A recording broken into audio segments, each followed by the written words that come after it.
हिंदी पढ़ने वाले सभी छात्रों का एक बार फिर से मैं आर्यस यादव अपने हिंदी कविता चैनल में स्वागत करता हूं। प्रिय छात्रों, आज हम आपको गोस्वामी तुलसीदास द्वारा रचित रामचरितमानस के बालकांड की धनुष भंग का वर्णन करने जा रहे हैं। आप उसे ध्यानपूर्वक देखें और सुनें। नीके निरखी नयन भर शोभा, पितुपन सुमिर बहुरी मन शोभा। अह तात दारुण हट ठानी, समुझत नहीं कछुला बयुहानी। सचिव सभय सिख दे न कोई, बुध समाज बड़े अनुचित होई। कहाँ धनु कलसहु चाहे कटोरा, कहाँ श्यामल मृदुगात किशोरा। विधि कई भांति धरऊं उर धीरा, शिरस सुमन कन बेदई हीरा। हर सकल सभा कय मति भय भोरी, अब मोहि शंभु चाप गति तोरी। और निज जड़ता लोगन पर डारी, हूँ हरऊं रघुपति निहारी। अरे अति परिताप सिय मन माही, लव निमेष जुग सह समझाई।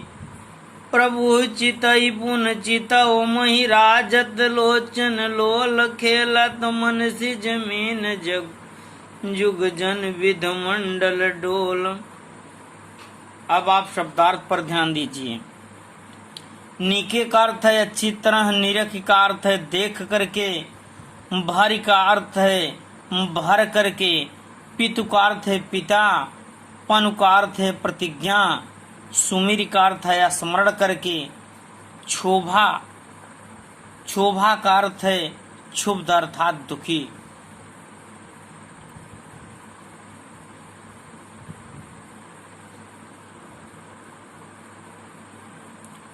सचिव का अर्थ है मंत्री, श्यामल गात सांवला शरीर। सुमन का अर्थ है पुष्प,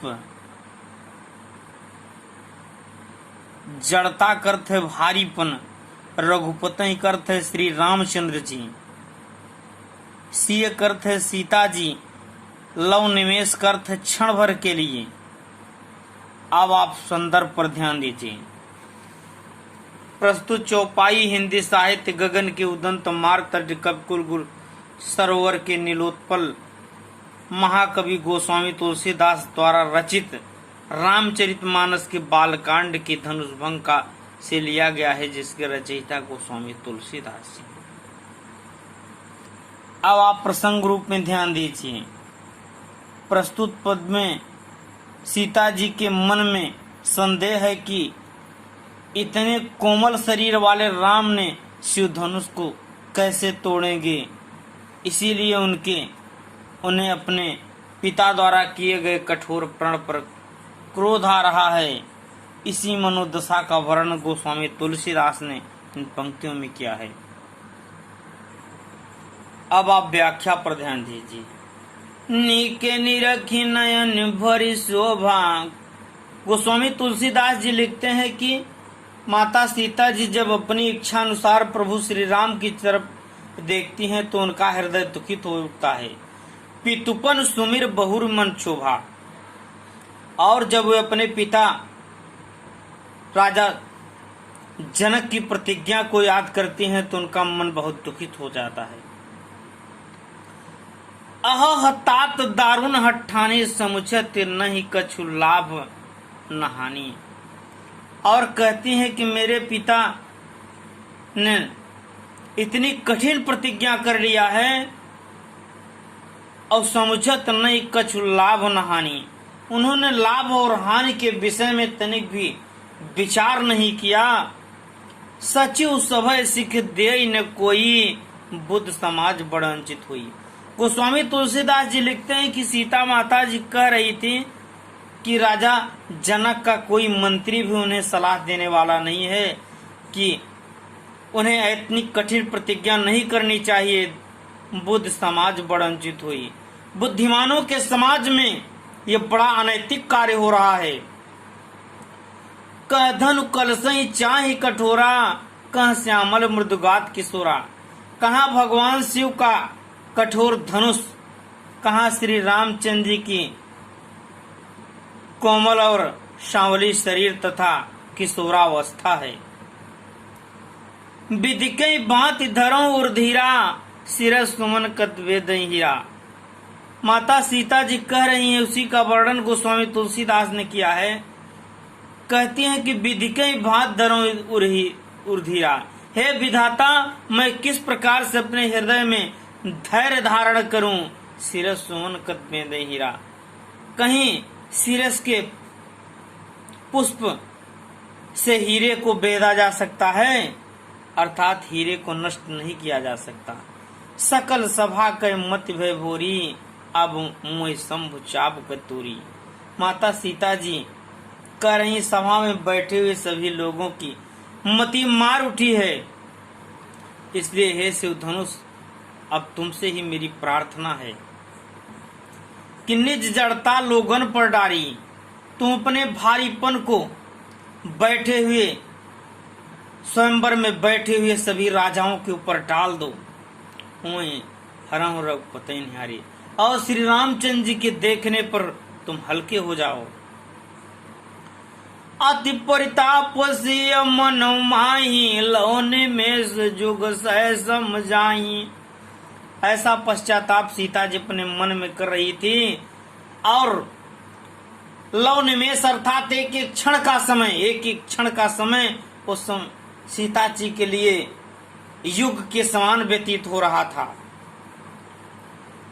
कह प्रभु चितई पुन चितौ, मई राजत लोचन लोल। औ खेलत मन सिजमीन, जुग जन विधु मंडल डोल। तब मर्यादा पुरुषोत्तम भगवान रामचंद्र जी कहे प्रभु चितई पुन चितौ, मैं राजत लोचन लोल।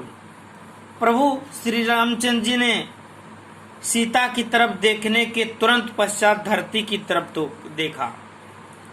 राजत लोचन लोल, माता सीता के दोनों सुंदर नेत्र ऐसे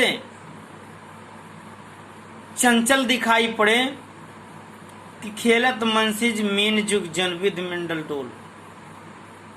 मनसिज अर्थात कामदेव, मानो कामदेव की दो मछलियां विधाता रूपी डोले में क्रीड़ा कर रही हों, उसी प्रकार से माता सीता के चंचल नेत्र व्याकुल अवस्था में दिखाई पड़े। प्रिय छात्रों, अब आप काव्य सौंदर्य की तरफ ध्यान दीजिए। भाषा अवधि, शैली प्रबंधात्मक शैली, माधुर्य गुण, श्रृंगार और भक्ति रस, चौपाई और दोहा छंद है। नीके निरखी नयन पितुपनु,